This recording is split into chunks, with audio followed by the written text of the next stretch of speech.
What in the world is going on with the real estate market in North Texas?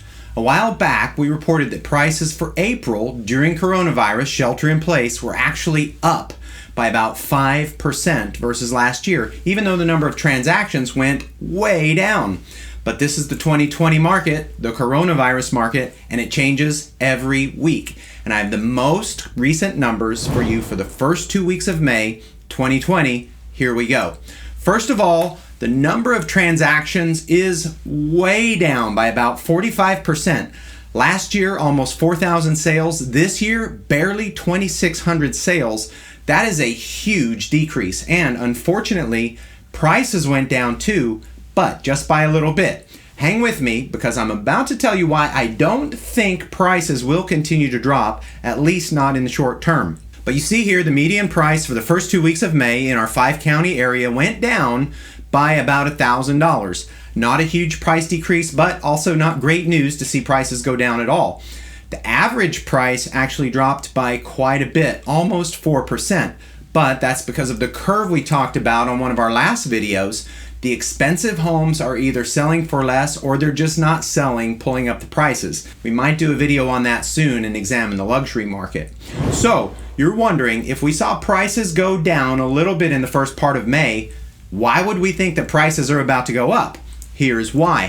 Houses that closed during the first 2 weeks of May were houses that went under contract during the first part of April, maybe the last part of March. And that makes sense, right? Because just remember what that time was like. Everyone was staying at home. Realtors were not even allowed to show houses during part of that time. And here's the data telling us that the number of home showings during the first 2 weeks of April was less than half compared to last year. Less than half. So that lack of demand shows up a month later with slightly lower prices. But what's happening right now? During the first 2 weeks of May 2020, there are actually more showings on listings in North Texas than there were last year. And the number of showings per listing is up by about 10%. That's because even though there are more showings, more buyers, there are actually fewer houses on the market versus last year. And going back to the video we did before or back to Econ 101, more buyers, fewer sellers means higher prices. One caveat, the pattern we showed you and this more buyers, fewer sellers pattern seems to only be true right now for moderately priced homes. Okay, here's the $284,000 question. What does this mean and what should you do?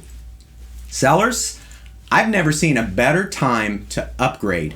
If you're in a moderately priced home and you want to move up to the next level, you could have multiple offer situation on your house and lots of leverage for negotiation when you buy. What could be better than buying low and selling high? Buyers, moderately priced homes seem to be going up in price, and I don't think that will change soon. I say get a house while you can. Throw in some super low interest rates on mortgages right now, possible upcoming inflation. I don't know why you would wait. So who should stay out of the market?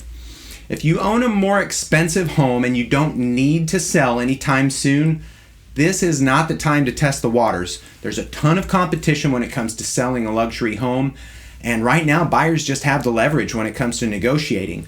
On the other hand, if you own a luxury home and you know that you're going to be selling maybe sometime in the next year, I would do it right now. I hope you've enjoyed watching this and learned a little bit about today's real estate market. Lots of what you're reading in the newspaper today, we reported weeks ago. And look, that's me talking about prices going up back in April. And there's the Wall Street Journal reporting the same thing a month later.